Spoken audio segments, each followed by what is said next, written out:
بقول له انت هتكلفتني ولا ايه؟ ايه يا ابني هتكلفتني ولا ايه؟ هو ده بقى اللي عمله استاذ هشام نصر على جروب العماره بتاعهم او تطبيق الزمالك. وطلع وقال لك ايه؟ خلصنا كل المديونيات، الف مبروك يا زملكاويه.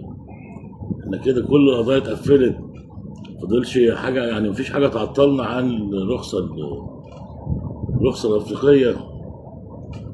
مش يقول لي احنا خلصنا وبتاع، فاضل بس ايه؟ هنشوف الاجراءات ايه، والنهارده اجازه وبكره اجازه ويوم السبت نجيب بزازه. لا، الباشا قال لك خلصنا كل حاجه. طلع كل الابواق الاعلاميه الزملكاويه وغير الزملكاويه تقول لك ايه؟ يعني الزمالك انهى كل المشاكل والقضايا اللي على الزمالك، وفي طريقه انه يحصل على الرخصه اللي هتتاخد بالعافيه، بالواسطه،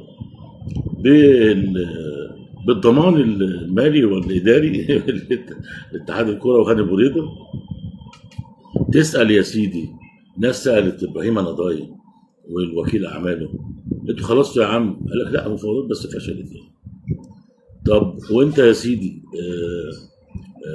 بتاع فريق الكساندرو ده، بتاع باريزا والواد بزيرة، قال لك برضو احنا كنا قعدنا وبتاع عشان نتفق، ما اتفقناش على الاقساط.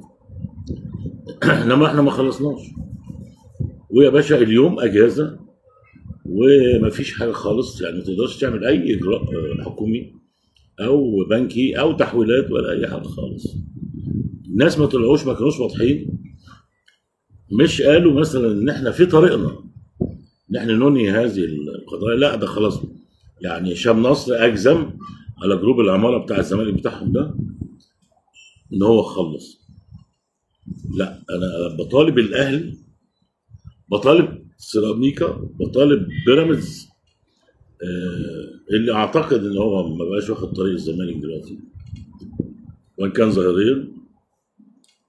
بقول للناس كلها سيراميكا، زد، كل الناس اللي مطلوب منها انها تستوفي اوراقها عشان تاخد الرخصه من اتحاد الشرطه الرياضي اتحاد الكره الرياضي المصري.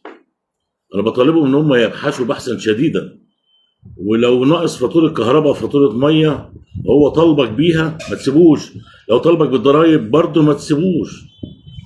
المعامله بالمثل يا حبيبي في القانون، المعامله بالمثل. كلنا في الدستور متساويين في الحقوق والواجبات. يبقى اللي يسري عليا يسري عليك يا حلاوه، ومحدش يزعل بقى يقول لك اصل ايه عم عشمان والاهلي اصله طمعان. ولا طب الاهلي هيروح يعني هيزين الكونفدراليه. انما هنشوف بقى انتوا هتعملوا ايه بقى ان شاء الله في بطوله ابطال افريقيا. يعني انا اكاد اجزم ان انا شامم ريحه الزمالك يجر ازيال بلاش عشان نشوف، خليها لكم فجأة. اتفضلوا بس نشوف الموضوع. لكن الموضوعنا النهارده هو موضوع الكلفتة الإدارية لهشام نصر على جروب العمارة بتاع الزمالك. يعني أرجو إن الناس تكون عندها مصداقية، ما يبقاش كله هلفطة في هلفطة.